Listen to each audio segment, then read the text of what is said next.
21শে June 2024 হজরত মাওলানা জহিরুল ইসলাম সাহেব দামাত বারাকাতুহুমের জুমার পূর্বে গুরুত্বপূর্ণ আজিমুশ-শান ইসলাহি বয়ান কমলপুর মাদ্রাসা মসজিদ, গাছতলা ঘাট, ভৈরব। আলহামদুলিল্লাহ ওয়া কাফা ওয়া সালামুন আলা ইবাদিহিল্লাযীনা ইসতাফা, আম্মা বা'দ, ফাআউযু বিল্লাহি মিনাশ শাইতানির রাজীম। বিসমিল্লাহির রহমানির রহিম। ফাযকুরুনি আযকুরকুম ওয়াশকুরু লি ওয়া লা তাকফুরুন। ইয়া আইয়ুহাল্লাযীনা আমানু ইসতাঈনু বিস-সাবরি ওয়াস-সালাহ ইন্নাল্লাহা মা'আস সাবিরিন। সাদাকাল্লাহু মাওলানাল আযীম। وقال رسول الله صلى الله عليه وسلم الصبر عند صدمة الأولى. وقال عليه الصلاة والسلام فقيه واحد أشد على الشيطان من ألف عابد، أو كما قال عليه الصلاة والسلام. اللهم صل على سيدنا ومولانا محمد وعلى آل سيدنا ومولانا محمد وبارك وسلم. أستغفر الله الذي لا إله إلا هو الحي القيوم وأتوب إليه. আল্লাহ পাক জাল্লা জালালুহু আমাদের সবাইকে মাফ করে দেন। আল্লাহ পাক আমাদেরকে ইসলাহে কামেল নসিব করে দেন, গুনাহমুক্ত জিন্দিগি নসিব করে দেন, নূরওয়ালা জিন্দিগি আল্লাহ পাক আমাদেরকে নসিব করে দেন। জীবন মানুষদের জন্য একটাই, হাজার চেষ্টা করেও কেউ দুইটি জীবন পাবে না। এই এক জীবনকেই সামনে রেখে আমাদেরকে সফলতার দিকে হাঁটতে হবে। পরীক্ষায় ফেল করলে আবার পাশ করার ব্যবস্থা রয়েছে। এই জীবনে ব্যর্থ হয়ে গেলে সফল হওয়ার আর ব্যবস্থা নাই। আসল সফলতা আর আসল ব্যর্থতা সেটাও আমাদেরকে বুঝতে হবে। হুজুর পাক সাল্লাল্লাহু আলাইহি সাল্লাম বলেছেন, আল কাইয়িসু মান দানা নাফসাহু ওয়া আমিলা লিমা বা'দাল মাউত। সফল তারা যারা নিজের নফসকে, প্রবৃত্তিকে, অর্থাৎ ভিতরে যে একটা অন্যায় চাহিদা, এই অন্যায় চাহিদাকে যে নিয়ন্ত্রণ রাখতে পারে এবং মৃত্যুর পরবর্তী জিন্দিগির জন্য যে আমল করে, নবীজি তাকে সফল বলেছেন। কোরআনে কারীমের মধ্যে আল্লাহ পাক বলেছেন, কদ আফলাহা মান যাক্কাহা। তারাই সফল যারা নিজের এই অন্যায় যে চাহিদা, প্রবৃত্তি, অন্তরাত্মা, অন্তর, এই অন্তরের ইসলাহ, কলবের ইসলাহ, সংশোধন, অর্থাৎ যে নিজেকে সংশোধন করলো, পরিমার্জিত করলো, সুন্নতের রঙে নিজেকে রঙিন করলো, সেই সফল আর কামিয়াব।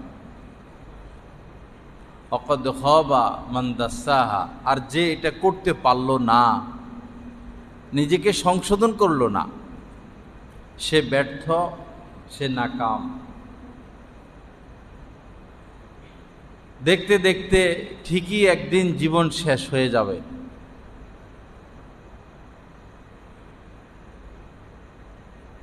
জীবন ধরে রাখা যায় না, সময় ধরে রাখা যায় না।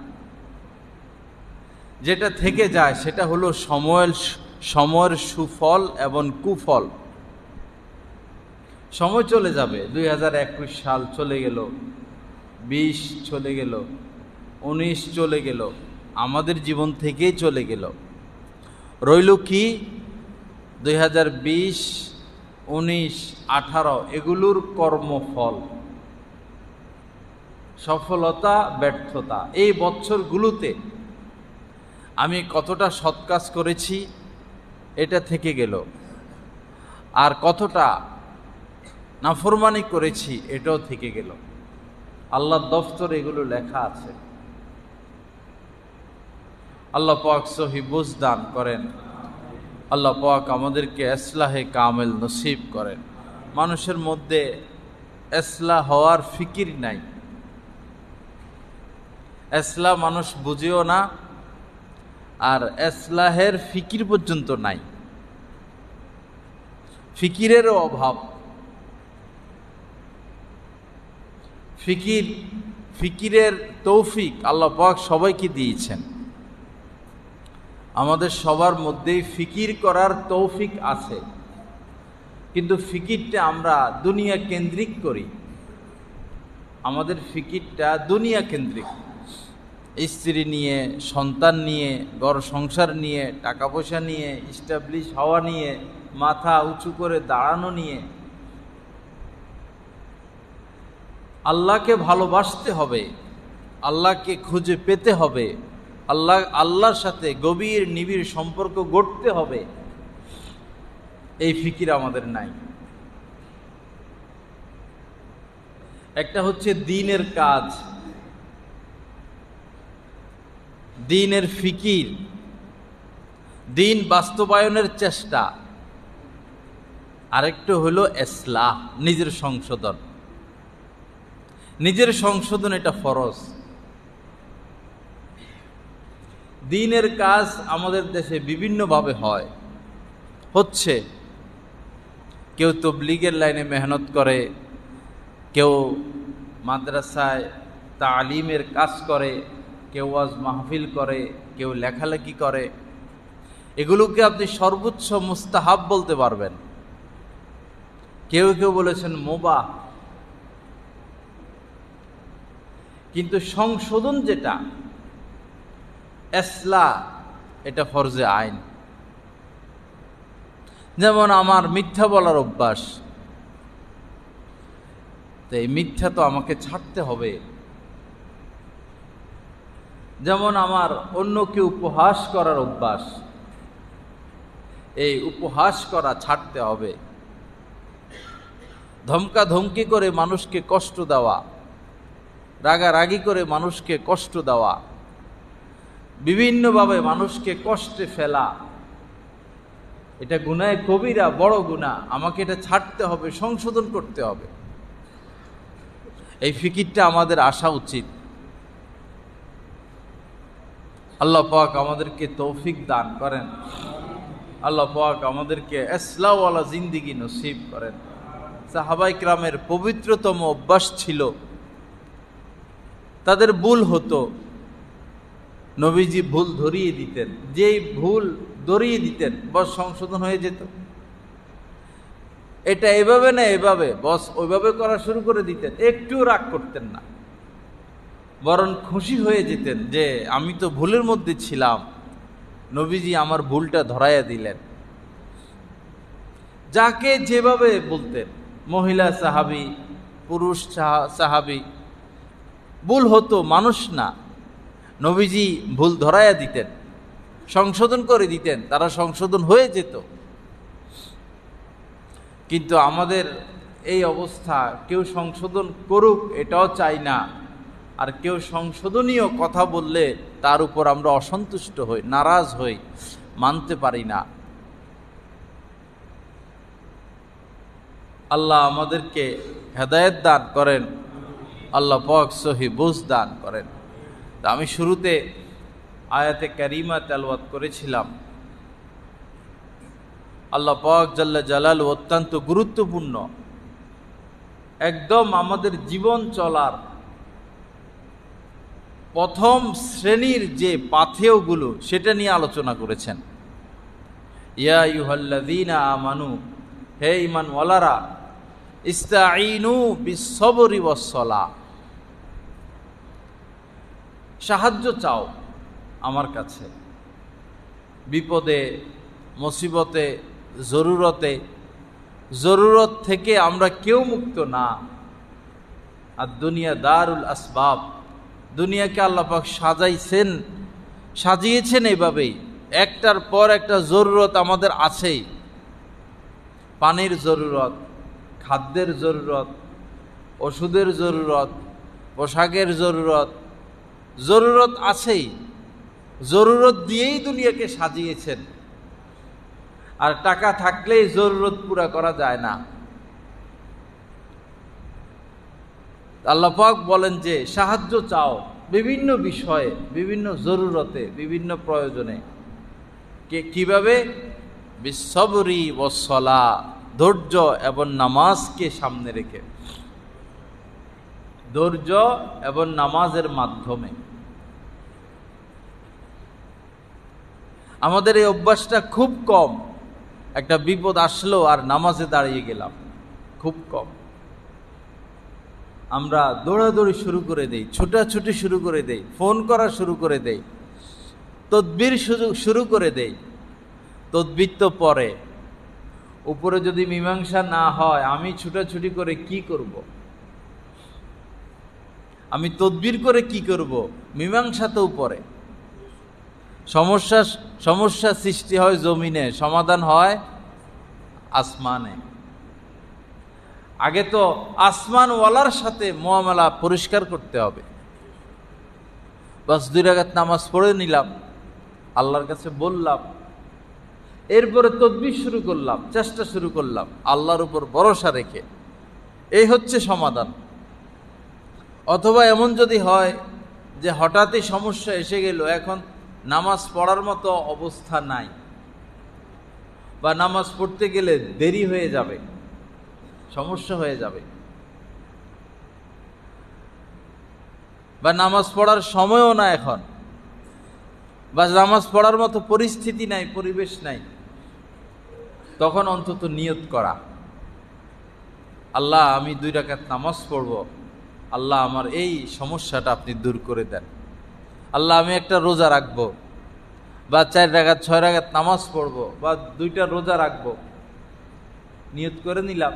আল্লাহ 1 সপ্তাহের মধ্যে এগুলো পুরা করব, বা 2 সপ্তাহের মধ্যে এগুলো পুরা করব।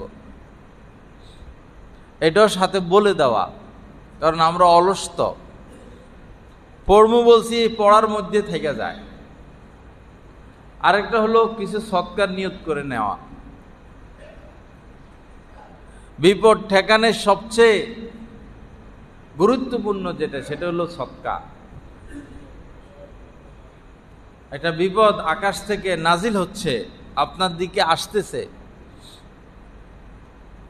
এটা একটা হুকুম আল্লাহ পাকের। এই হুকুমটা আপনার উপর এসে বাস্তবায়িত হবে। ক্ষেপণাস্ত্র ছাড়ে, অমুক বিল্ডিংয়ে যায় লাগবা, ক্ষেপণাস্ত্র ঠিক সেদিকে যায়। তো ক্ষেপণাস্ত্রকে কিভাবে ঠেকাবেন আপনি? আপনারও একটা ক্ষেপণাস্ত্র ছাড়তে হবে। ওটা আসতেছে আপনার বাড়ির দিকে, আর আপনি বাড়ির দিক থেকে একটা ছাড়লেন, পথে একটা আরেকটার সাথে মোকাবেলা হয়ে শেষ। ঠিক বিপদটা আল্লাহর হুকুম আকাশ থেকে আসে। যখন সদকা দেওয়া হবে আপনার পক্ষ থেকে, এটা একটা ক্ষেপণাস্ত্র, এটা গিয়ে ওই বিপদটাকে ঠেকিয়ে দিবে, নিচে আসতে দিবে না। কেউ কেউ বলেছেন যে এই সদকাটা ওই বিপদের সাথে কিয়ামত পর্যন্ত কুস্তি চলতে থাকে। বিপদ নামতে চায়, সদকা তাকে নামতে দেয় না। তো কয়টা বিষয় হলো, বিপদ সামনে আসলে নামাজ পড়া, হাজতের নামাজ, সম্ভব হলে রোজার নিয়ত রাখা, এরপরে কিছু সদকা। ছোট বিপদ হোক, বড় বিপদ হোক, সদকা হচ্ছে উদ্ধারের রাস্তা। ইস্তেগফার, আল্লাহর কাছে ক্ষমা চাওয়া, ফিরে আসা হচ্ছে এটা উদ্ধারের রাস্তা। আমাদের যে পাপের দিকে আমাদের যে গতি, আমাদের দেশের, আমাদের রাষ্ট্রকেন্দ্রিক, সমাজকেন্দ্রিক, পরিবার কেন্দ্রিক, পারিবারিক কেন্দ্রিক, বড় ভয়াবহ, বড় ভয়াবহ। যে একবার হারামে ঢুকে আর সে বের হতে পারে না, বের হতে চায় না, ওই হারাম কেন্দ্রিক জীবন সে ত্যাগ করতে পারে না। এটা একটা নেশা। সাধারণ যারা ক্যারাম বোর্ড খেলে নেশা হয়ে যায়, এটাই তারা ছাড়তে পারে না। সাধারণ যারা ওই যে ছক্কা বা লুডো খেলে, যেটা যার এই অভ্যাস হয়, সে এটাও ছাড়তে পারে না। সাধারণ যারা মোবাইলে গেমস খেলে, এটাও তো নেশা, এটাও ছাড়তে পারে না। তো সুদী জীবন গ্রহণ করা এটাও নেশা, লোভনীয় এক জীবন, সুদী জীবন। একটা হচ্ছে হালালি জীবন, আর একটা হচ্ছে হারামি জীবন। আমাদের সমাজে বেশিরভাগ মানুষ এখন হারামি জীবন গ্রহণ করছে। সম্পদের জায়গায় পড়ে থাকবে, আপনি বিপদে পড়ে শেষ হয়ে যাবেন। বেশি দেরি হবে না, আর বেশি দেরি নাইও। নবীজি বিভিন্ন মানুষদেরকে স্বপ্নের মাধ্যমে জানিয়ে দিচ্ছেন সময় বেশি নাই, বিপদ একদম মাথার উপরে। আমার স্বপ্ন আমার মাথার ভিতরেই থেকে যাবে, মনেই থেকে যাবে। আমরা সবাই বিপদে পড়ে যাব। আজ চোখ খুললে মাদ্রাসা দেখা যায়, মসজিদ দেখা যায়, আলেম ওলামা দেখা যায়, দাড়িওয়ালা লোক দেখা যায়, নামাজি দেখা যায়, পর্দা কর্নেওয়ালা নারী দেখা যায়। এমন ষড়যন্ত্র চলতেছে, এগুলা কিছুই থাকবে না। আর ওই ষড়যন্ত্রগুলো আমাদের মাধ্যমে বাস্তবায়ন করানো হচ্ছে।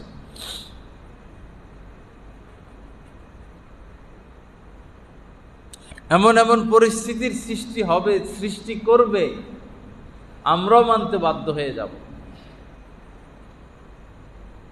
করোনা যখন চলতেছে, তখন মাছ বাজারে ধাক্কাধাক্কি নিষেধ না, তরকারি বাজারে ধাক্কাধাক্কি নিষেধ না, গার্মেন্টস বন্ধ হয় নাই, সব চলতেছে, কিন্তু মসজিদে আসা নিষেধ। যখনই আইন হইল, তখনই আমি মাইকিং এর আওয়াজ পাইছি। এদিক দিয়া হয়তো সরকারিভাবে মাইকিং করা হয়েছে, 10 জন না 5 জন মসজিদে আসতে পারবে, 3 ফিট জায়গা খালি রাখতে হবে। আর এই আইনটা 3 ফিট জায়গা খালি রাখার এই আইন বাস্তবায়নের জন্য কিছু লোক এতটা মারাত্মক ভূমিকা পালন করছে, বহু ইমাম বিদে নিছেন, বাধ্য হয়েছেন, বের করে দিছে যে সরকারি আইন মানতে হবে।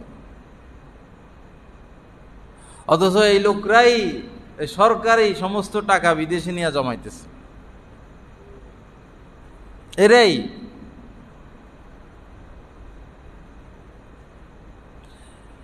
যারা সরকারি আইনের কথা বলে মসজিদে আসতে দিল না, এরা সরকারের অন্যান্য আইন 99% মানে না, কোনো আইনই মানে না।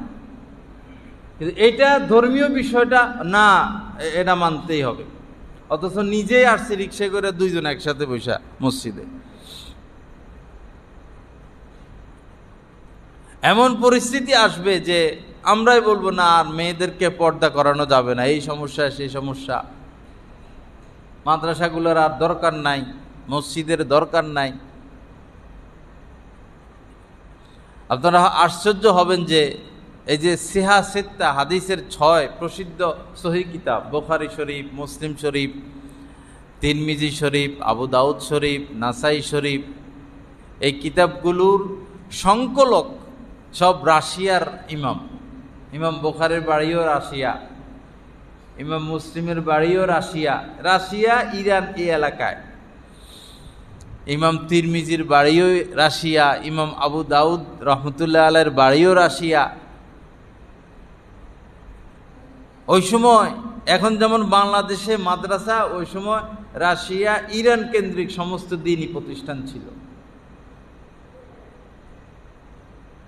হাজার হাজার আলেম ওলামা, হাজার হাজার হাফেজ, হাজার হাজার মাদ্রাসা, দ্বীনি পরিবেশ। রাতারাতি এমন ঘটনা ঘটল যে পরের দিন সকালে কেউ এটা বলে না আমি মুসলমান। কোনো মসজিদ নাই, কোনো মাদ্রাসা নাই, কোনো আলেম ওলামা নাই। মসজিদগুলো সিনেমা হল, মাদ্রাসাগুলো সিনেমা হল, ঘোড়া পালতেছে সেখানে।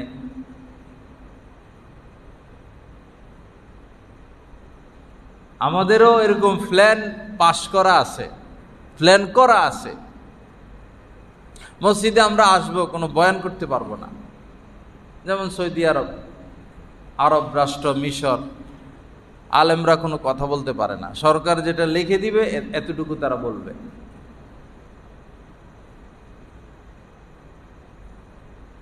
এই পরিস্থিতি আমাদের দেশেও ঘনিয়ে আসছে। আমাদের দ্বারাই এটা বাস্তবায়ন হবে। আমাদের ভিতরে ক্ষোভ ঢুকিয়ে দেওয়া হবে, ঘৃণা ঢুকিয়ে দেওয়া হবে, বিভিন্ন কিছু প্রচার করবে। আরে এই ঘটনা, আচ্ছা ঠিক আছে, আলেম ওলামা এত খারাপ। কোনো একজন আলেম জেলে ছিল, তো তার ব্যাপারে সব টেলিভিশন, মোবাইল, ফেসবুকে সে এই আকাম করছে, ওই আকাম করছে, হেই আকাম করছে, এই করছে, এই করছে। ঘৃণা তার ব্যাপারে সবার, হাত তাকে দিনদাররাও, হাত তাকে আলেম ওলামারাও। তো সে তো এখন নির্দোষ হয়ে জেল থেকে বাইর হইল, এখন তার দোষ এগুলো গেল কই? এখন তো দেখে চুপচাপ সবাই।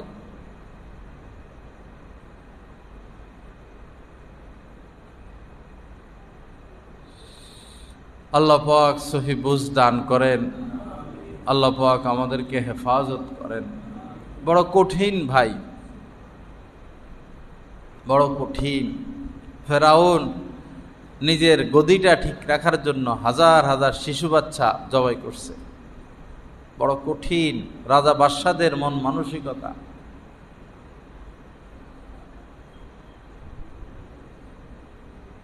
আমেরিকার একটা সুন্দর আইন আছে, পরপর কেউ দুইবার ক্ষমতা আসছে আর সে আসতে পারবে না, আইন করা। গণতন্ত্র তো তাদের দেশ থেকে আসছে।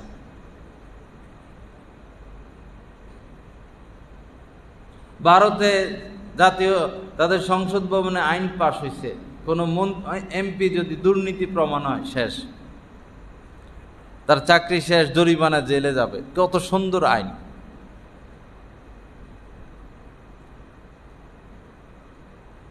কি হলো আমাদের এই দেশের? এই দেশে তো কোনো অভাব নাই, থাকার কথা না। এত সম্পদ, সম্পদে ভরা এদেশে, এত সম্পদ যে ইউরোপ আমেরিকাকে আমরা ভিক্ষা দিতে পারবো। এত সম্পদ এই দেশে। কোথায় গেল পাট শিল্প, কোথায় গেল শেয়ার বাজার, কোথায় যাচ্ছে গার্মেন্টস শিল্প, কোথায় যাচ্ছে চামড়া শিল্প? একটা গরুর চামড়া দিয়ে 500, 1000 চামড়ার জুতো বানানো সম্ভব। একটা চামড়ার জুতা হবে 5000 টাকা, 3000 টাকা, অরিজিনাল চামড়া দিয়ে জুতা বানাইলে। একটা চামড়ার যে দাম আন্তর্জাতিক বাজারে, আর এই দেশে মানুষ কি করবে? এটা বিপদ হয়ে গেছে, ফালাইয়া দেয়।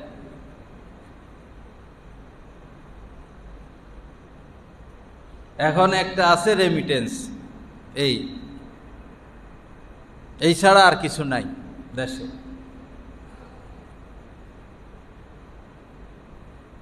জুতার দাম বাড়ে, সব কিছুর দাম বাড়ে, চামড়ারও দাম বাড়ে, কিন্তু গরুর চামড়ার দাম নিচে।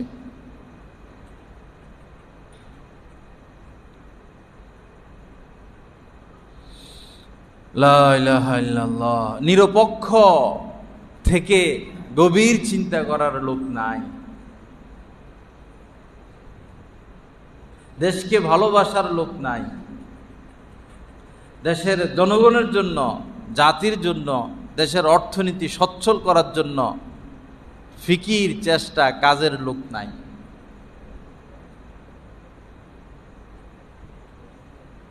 মনে রাখবেন, এখানেই শেষ না। আমি অন্যায় করে কোটিপতি হয়ে গেলাম, এখানেই তো শেষ না। আল্লাহর সামনে দাঁড়াইতে হবে।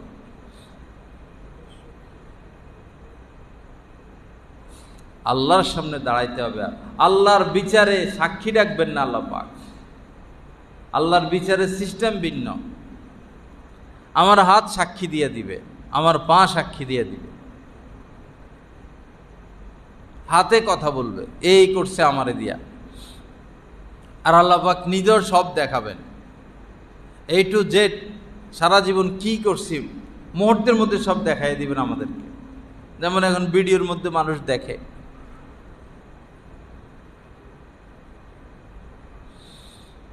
লা ইলাহা ইল্লাল্লাহ। আল্লাহ পাক আমাদেরকে মাফ করে দেন, আল্লাহ পাক আমাদেরকে হেফাজত করেন।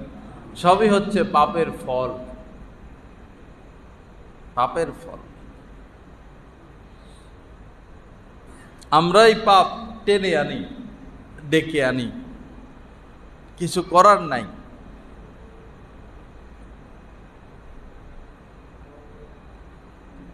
চেয়ারম্যান নির্বাচন গেছে গত কিছুদিন আগে, আমি বিভিন্ন জায়গায় বয়ানে বলছিলাম এটা, যে যদি একজন সৎ মানুষকে দাঁড়া করানো হইতো, যার ব্যাপারে সবার বিশ্বাস যে তিনি দুর্নীতি করতে পারেন না, তার দ্বারা সমাজের উন্নতি হবে, তিনি ভালো পরিচালনা করবেন, সময় দিবেন, এরকম একজন লোক দাঁড়া করাইলে আপনারা ভোট দিবেন, যিনি আপনাদের দলের না? তো তারা স্বীকার করছে যে আসলে আমরা ভোট দিব না। বেশিরভাগ মানুষই স্বীকার করছে আসলে আমরা ভোট দিব না। আমি জামে মসজিদের খতিব সাহেবের কথা বলছি, যে উনারে আমরা সবাই মিলে দাঁড়া করাইলাম, হাফেজ জামাল সাহেব, ভৈরবের মুরব্বী, উনি দিবেন আপনারা ভোট? আসলে কি ভোট পাইতো? কন কি কন, আপনারা ভোট পাইতো? তো উনি কি চুরি করবে, দুর্নীতি করবে? তো কেন ভোট দিবেন না? আমরা নষ্ট হয়ে গেছি, আমরা নষ্ট হয়ে গেছি।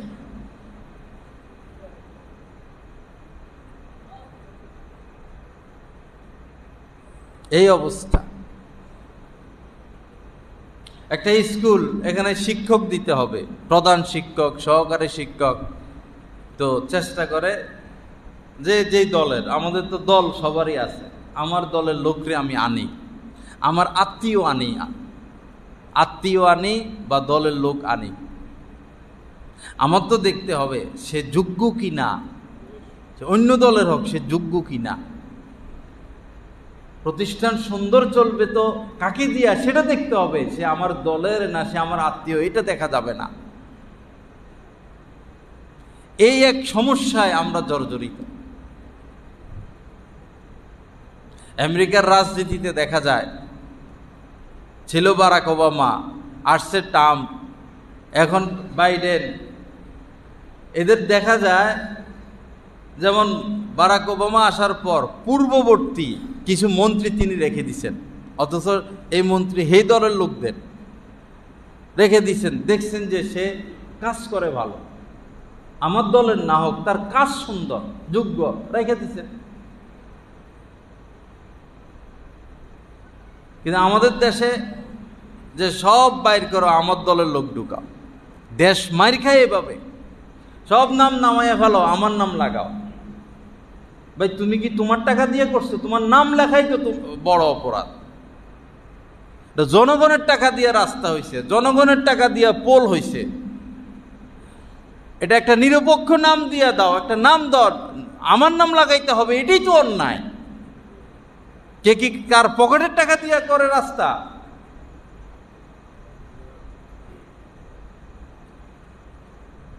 সেটা তো পরেই নিজের নাম তো দেয়, পরে আবার ক্ষমতার পরিবর্তনের নাম, আগেরগুলো সব বাদ দাও, এখন নিজের নাম লেখো। এটা একজন শিক্ষিত মানুষ, রুচিশীল মানুষের দ্বারা এত নিকৃষ্ট কাজ কিভাবে সম্ভব হতে পারে? মানুষ কি অন্ধ? মানুষ দেখে না এই কাজটা কে করছে, কোন আমলে হয়েছে? আর যে আমলে হোক, নিজের নাম কেন লিখবে?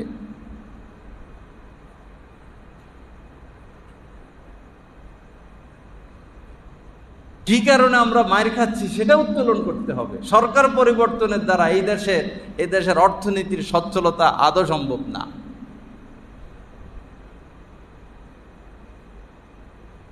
ব্যক্তি পরিবর্তন, যোগ্য ব্যক্তি সব জায়গায় বসতে হবে।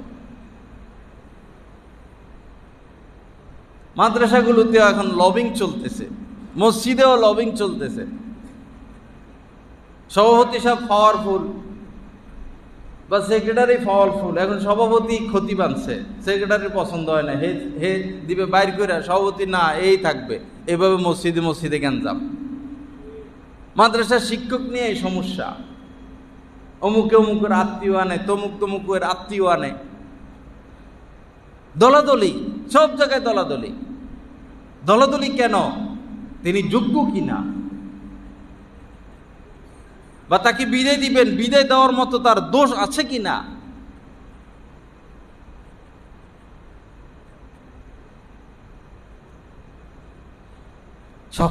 সব কিছুরই হিসাব হবে, মনে রাখবেন। কুল্লুকুম রাইন, তোমরা প্রত্যেকেই জিম্মাদার। নবীজির কথা, কিছু না কিছু জিম্মাদারি সবার আছে। কুল্লুকুম মাসউলুন আন রাইয়াতিহি, আর প্রত্যেককেই তার জিম্মাদারির ব্যাপারে জিজ্ঞাসা করা হবে, আমি আমার জিম্মাদারি পুরা করলাম কি না।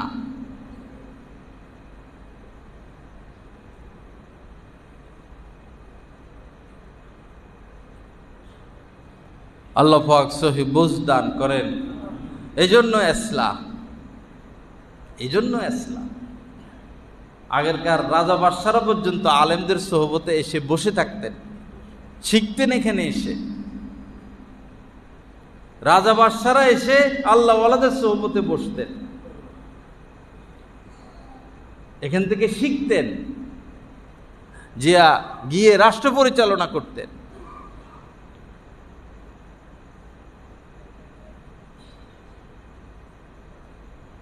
মাওলানা বাসানি রহমতুল্লাহ আলাইহি তার সোহবতে ওই সময়ের রাজা বাদশারা আসতেন, বঙ্গবন্ধু তার সোহবতে আসতেন, হাফিজি হুজুর রহমতুল্লাহ আলাইহির সোহবতে শহীদ জিয়া উনি আসতেন।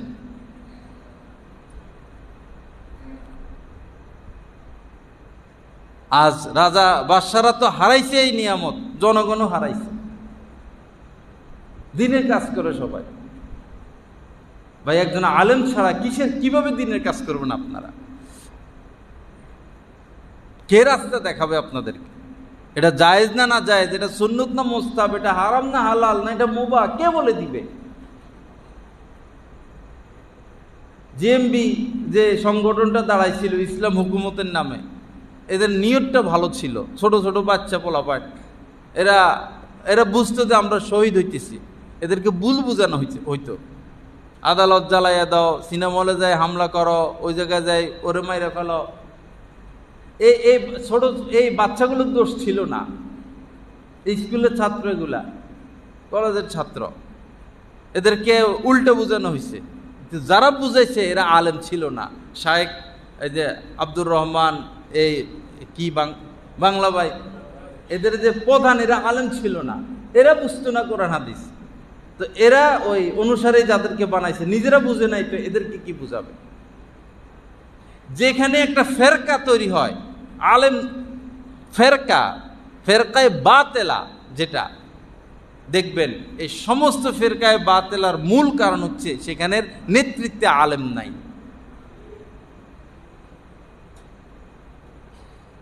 এখন আবার বাইরে এসে দেখবেন আয়সা বলে যে কোরআনের মধ্যে তো নামাজের কথা নাই, 5 ওয়াক্ত নামাজের কথা নাই। এক এক সময় এক একটা বাইর হয়, বাইর হইতেই আছে, হইতেই থাকবে। রাস্তা হচ্ছে আলেমের রশি। এনে একজন সাধারণ মানুষরা এসে যদি বলে কোরআনের মধ্যে কি কোরআনের মধ্যে নামাজের কথা, নামাজ পড়ো কেন? একজন সাধারণ মানুষ তো বিভ্রান্তের মধ্যে পড়ে যাবে। সারা জীবন নামাজ পড়ে আসছি, এখন কোরআনে নামাজে নাই।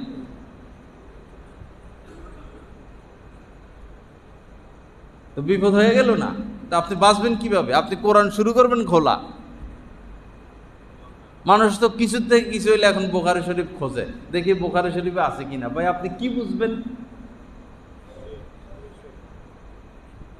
এত সোজা। একটা ক্লাস 5-এর পোলা যদি সে বিয়ের বই, MA বিয়ের বই খোলাখুলি গাঁড়াগাঁড়ি করে, দেখি কি বুঝবে সে? নিজে নিজে বুখারী পড়া, বাংলা বুখারী পড়া, নিজে নিজে কোরআন তরজুমা পড়া, বিপদে পড়ে যাবেন। পড়া নিষেধ না, আপনি ছাত্র হয়ে শিখবেন। সব কিছু ছাত্র হয়ে শিখতে হবে। ছোট থেকে একটা ছোট কাজেও একজন মুরব্বী মানতে হয়। রান্না বান্না আপনি কাহারো থেকে শিখতে হবে, সাঁতার কাটা শিখতে হবে, জুতা সিলানি শিখতে হবে, জামা কাপড় সিলানি শিখতে হবে, ড্রাইভিং শিখতে হবে। একটা অঙ্ক ক্লাস 5-এর একটা অঙ্ক, এটাও তো ওস্তাদি শিখাইয়া দেয়। টুর অঙ্ক, যোগ করা, বিয়োগ করা, গুণ করা, ভাগ করা, এটাও তো একজনে শিখাইয়া দেয়। তো কোরআন হাদিস কি এরকম বিষয় না?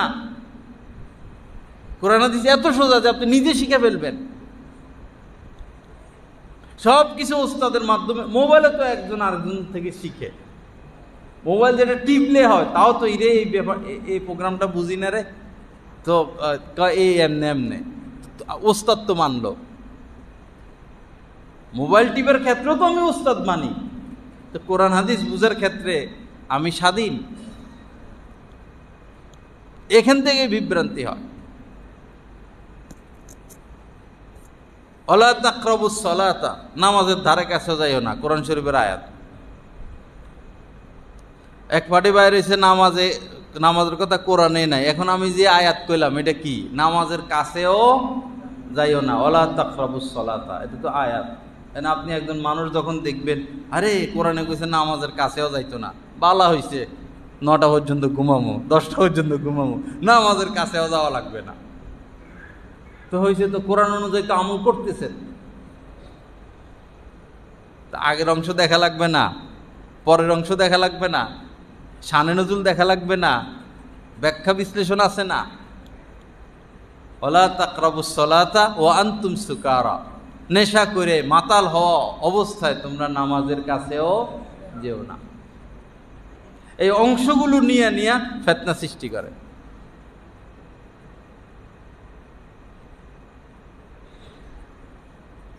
কোরআন শরীফে আছে, যেখানে মুশরিক পাও, যারা মূর্তি পূজা করে, সেখানেই তাদেরকে হত্যা করো।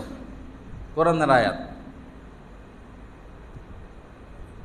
এখন এদেশের হিন্দু সব মেরে ফেলবেন, তো এই আয়াত কোন স্থান কাল পাত্র তো আছে, স্থান কাল পাত্র। কোরআন তো সাগর।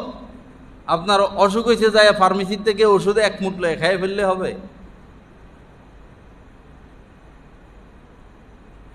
এজন্য স্কুলেও কিছু কোরআন পড়ানো চাই, মূলনীতিগুলা। যারা এখন বয়স হয়েছেন তাদের মনে আছে যে পড়াইতো স্কুলে, উর্দুও পড়াইতো, আগে ফার্সিও পড়াইতো স্কুলে, আরবি তো পড়াইতোই। হাজা হাজা কলামুন জালিকা মসজিদুন, এগুলো পড়াইতো স্কুলে। আমরা যখন পড়ছি ওই সময় যেটা ছিল ইসলামী ধর্ম নামে একটা বই, মেট্রিকে 100 নম্বরের পরীক্ষা বাধ্যতামূলক, এত সুন্দর বই ছিল এটা। ওইটা যদি পুরো পড়ে আর মেট্রিক পরীক্ষা দেয়, এটা কোনোদিন জঙ্গি হবে না, সে সুদখোর হবে না, ঘুষখোর হবে না, দেশের সম্পদ লুট করবে না, অমানুষ হবে না। যে জিনিস শিখলে মানুষ দুর্নীতি মুক্ত হবে, সেই শিক্ষাটা এখন বাদ। মানুষের ভিতরে আল্লাহর ভয় ঢুকলে না মানুষ অন্যায় থেকে বেঁচে থাকবে। আল্লাহর ভয় ঢুকবে তো কোরআন হাদিস জানার মাধ্যমে। 100 নম্বরে একটা পরীক্ষা মেট্রিকে থাকলে অসুবিধা কি?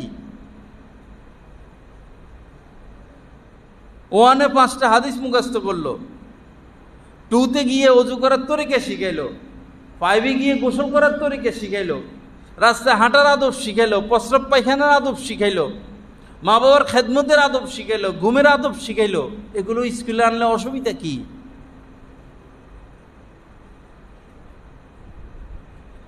এইটার নামে তো শিক্ষা। আমার জীবনটা আমি কিভাবে চলবো, এটাই তো শিক্ষা।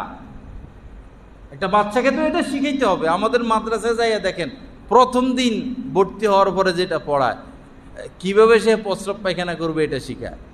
শিশু বাচ্চারা আনার পরে ইস্তেঞ্জা করার তরিকা প্রথম পাঠ এটা, কিভাবে ঢিলা নিবে, কিভাবে প্রস্রাব করবে, কিভাবে পায়খানা করবে, প্রথম শিক্ষা এটা।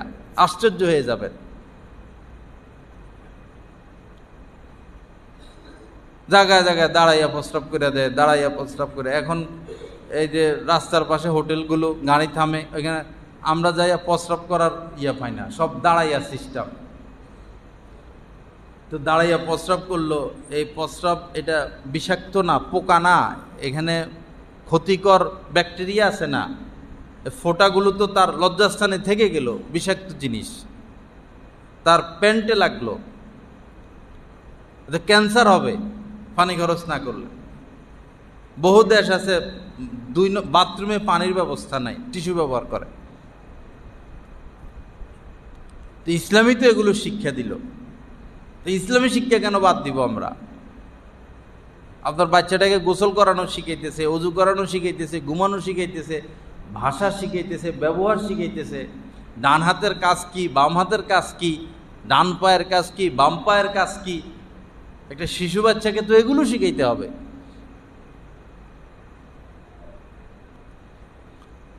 লা ইলাহা ইল্লাল্লাহ। আল্লাহ পাক আমাদেরকে মাফ করে দেন, আল্লাহ পাক আমাদের সংশোধন নসিব করেন। যাই হোক বাবা, যেটা মূল কথা সেটা হলো আলেমদের সংস্পর্শ থেকে আমরা দূরে সরে যাব না। কোনো সরকারেরও উচিত না আলেমদেরকে এড়িয়ে চলা, আর কোনো জনগণেরও উচিত না আলেমদেরকে এড়িয়ে চলা। আমি যদি বলি যে আরে ডাক্তার বাদ, ডাক্তারদের কাছে আর যাব না, তো ডাক্তারের কি হবে? ক্ষতি হবে কার?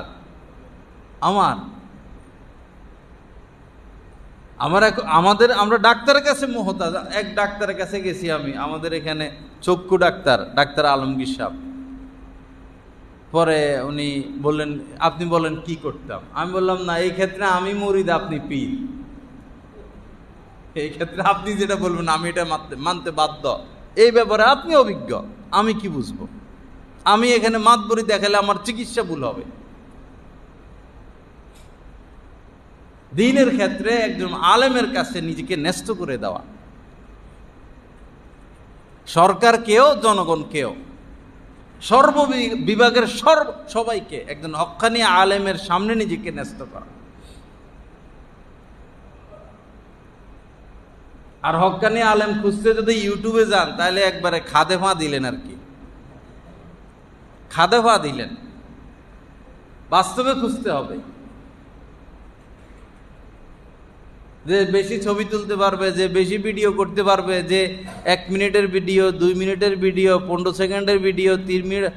বহু লোক আছে 15-20 জনকে চাকরি দিয়ে রাখছে। এখন আমি আধা ঘন্টা বয়ান করলাম না, আছে এক পার্টি, আধা ঘন্টা বয়ান রে 1000 ভাগে ভাগ করবো।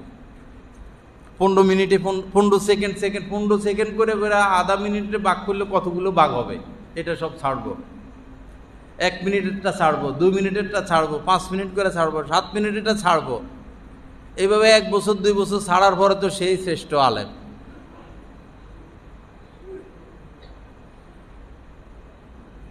মানে আমরা তো তাদেরকে দেশ গ্রামে যাওয়ার পরে কোনো আলেম ওলামার নাম শুনি না, শুধু এদেরই নাম শুনি।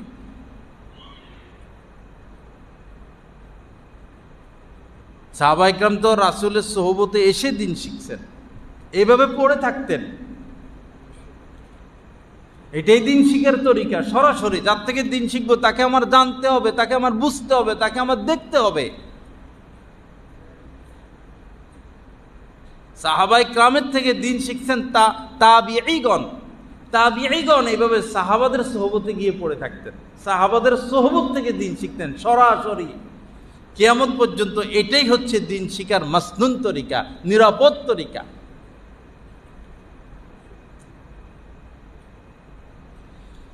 আল্লাহ পাক আমাদের সবাইকে মাফ করে দেন, আল্লাহ পাক আমাদেরকে ইসলাহে কামেল নসিব করেন। তো শুরুতে যে কথাটা বলেছিলাম, ইস্তাঈনু বিসসবরি ওয়াসসালাহ, আল্লাহ পাক বলেন যে নামাজ এবং ধৈর্যের মাধ্যমে আমার কাছে সাহায্য চাও। সাহায্য আল্লাহর দয়া ছাড়া আমরা বেঁচে থাকতে পারবো না। যেদিকে তাকাবো আল্লাহর দয়া, নিঃশ্বাস নেই, নিঃশ্বাস ছাড়ি আল্লাহর দয়া। নিঃশ্বাস নেওয়ার তৌফিকও তিনি দিলেন, ভিতরে যন্ত্রপাতি সব তার। আবার এই যে অক্সিজেন নিচ্ছি এটারও ব্যবস্থা তিনি করে রাখছেন। সূর্যের মাধ্যমে তিনি পালতেছেন, চন্দ্রের মাধ্যমে পালতেছেন, বৃষ্টি দিয়ে পালতেছেন, রোদ দিয়েও পালতেছেন, মাটি দিয়ে পালতেছেন, আবার বালুও দিচ্ছেন। দেখেন মাটি ছাড়া গাছ হবে না, মাটি অনেক দামি জিনিস, যা খাই সব মাটির থেকে আসে। আবার মাটির পরিমাণ কম, একটু নিচে গেলে আর মাটি নেই, বালি আর বালি, বালি বেশি, মাটি খুব কম। মাটি কত বড় নিয়ামত! অল্প কিছু গেলে মাটি, বালির একটু নিচে গেলে, মাটির একটু নিচে গেলে বালি। মাটি কত বড় নিয়ামত, অথচ এটার রং নাই, রূপ নাই, ঘ্রাণ নাই, জিনিসটা কত দামি। আল্লাহ যদি মাটির নিচে যদি এই গ্যাস না দিতেন, তেল না দিতেন, এই পৃথিবী আজ কিভাবে চলত? এই পৃথিবী চলে তো বর্তমানে তেল গ্যাসের উপর নির্ভর করে। এই তেল কার তৈরি, এই গ্যাস কার তৈরি? যত ওষুধ আমরা খাই এলোপ্যাথিক, সব হচ্ছে খনিজ থেকে আসা বেশিরভাগ। আর ইউনানি এগুলো সব গাছপালা থেকে আসা। তো সব তো মূলত আল্লাহর। দুধ ছাড়া কি হবে তৈরি? দুধের কত গুরুত্বপূর্ণ, সেই দুধ তো আল্লাহ এই পশুর ভিতর থেকে আনতেছে। এটা পেঁয়াজ ধরেন, পেঁয়াজ নিজে নিজে খাইতে মজা লাগে না, শুধু পেঁয়াজ মজা লাগে না। পেঁয়াজ, এই পেঁয়াজ, একটা পেঁয়াজ নিয়ে আমরা চিন্তা করি না। এটার আবরণটা পাতলা, এই মহিলারা যে তার মধ্যে এটারে কুচি করে, এটা পাট পাট পাট পাট পাট পাট করা। এমনি বটির মধ্যে একটা ধাক্কা দিলে পাট পাট পাট পাট করে বাইর হয়। কি কুদরত একটা পেঁয়াজের মধ্যে! পুরোটা বডি এরকম পাট পাট পাট পাট করা, যাতে কুচি কুচি হয়ে যায়। আল্লাহ কত দয়া করলে! আমাদের নিতম্বর মধ্যে মাংস বেশি, আমরা তো বসে থাকি, যেন বসলে বান্দার কষ্ট না হয়। নিতম্বর মধ্যে আল্লাহ পাক কুদরতি তুলা দিয়ে দিছেন, বসতে যেন বান্দার আরাম হয়। হাঁটা লাগে, পায়ের তালুর চামড়াটা মোটা দিয়ে দিছেন। কি কুদরত আল্লাহ পাক! হাতের তালুটা মোটা দিছেন, কোনো কিছু ধরতে যেন আমার বান্দা পারে। শীতকাল আইলে তো আমরা সব ঢেকে ফেলি, এই কানটাও ঢাকি, গলাটাও ঢাকি, হাত মোজা পরি, পা মোজা পরি, কিন্তু দেখেন মুখের মধ্যে শীত লাগে না। মুখ, চোখ, নাক কেউ ঢাকে? চোখে শীত লাগে না, নাকে শীত লাগে না, ঠোঁটে, কপালে, গালে শীত লাগে না। একই দেহ, সর্ব অঙ্গ শীতে কম্পমান, মুখে শীত লাগে না। মুখে যে শীত লাগে না, আল্লাহ পাক ওরকম কিছু দিয়ে মুখ তৈরি করছেন। যদি মুখেও শীত লাগতো আর আমরা মুখও ডাইকে রাখতাম, তো কর্ম করতাম কিভাবে? আমরা চোখে দেখতাম কিভাবে? নিঃশ্বাসটা নিতাম কিভাবে? খাইতাম কিভাবে? বান্দার প্রতি আল্লাহর দয়া কতটা, যে আমার বান্দা খাইতে হবে, তো মুখে শীত দেন, ঠোঁটে শীত দেন নাই, নাকে শীত দেন নাই, চোখে শীত দেন নাই, কপালে শীত নাই। আল্লাহর কুদরত নিয়ে চিন্তা করলে এই চিন্তা জীবনে শেষ হবে না। ওয়া ইন তাউদ্দু নি'মাতাল্লাহি লা তুহসুহা, তোমরা যদি আমার নিয়ামত গণনা শুরু করো, গনে কোনো দিন শেষ করতে পারবা না। আল্লাহ পাক জাল্লা জালালু যা কিছু আলোচনা হলো, আমাদের সবাইকে কথাগুলোর উপর আমল করার তৌফিক দান করেন। ওয়া আখিরু দাওয়ানা আলহামদুলিল্লাহি রাব্বিল আলামিন ওয়া সাল্লাল্লাহু আলা নবিয়্যিল কারীম।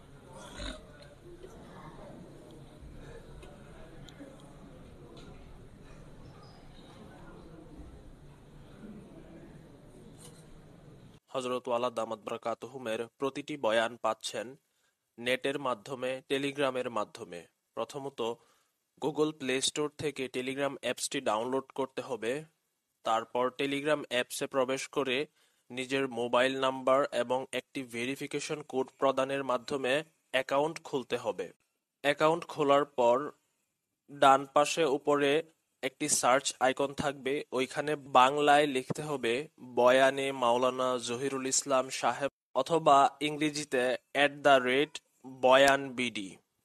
তারপর চ্যানেলে প্রবেশ। পরবর্তী কাজ হলো নিচে জয়েন আইকন থাকবে, ওইখানে ক্লিক করা। জয়েন হয়ে যাওয়ার পর পূর্ববর্তী আপলোডকৃত সকল বয়ান আপনারা পেয়ে যাবেন খুব সহজে। আলহামদুলিল্লাহ, প্রতি ইংরেজি মাসের শেষ শুক্রবার কমলপুর মাদ্রাসা মসজিদে মাসিক ইজতেমা অনুষ্ঠিত হয়। উক্ত মজলিসে অংশগ্রহণ করার জন্য সকলের প্রতি দিনী দাওয়াত রইল।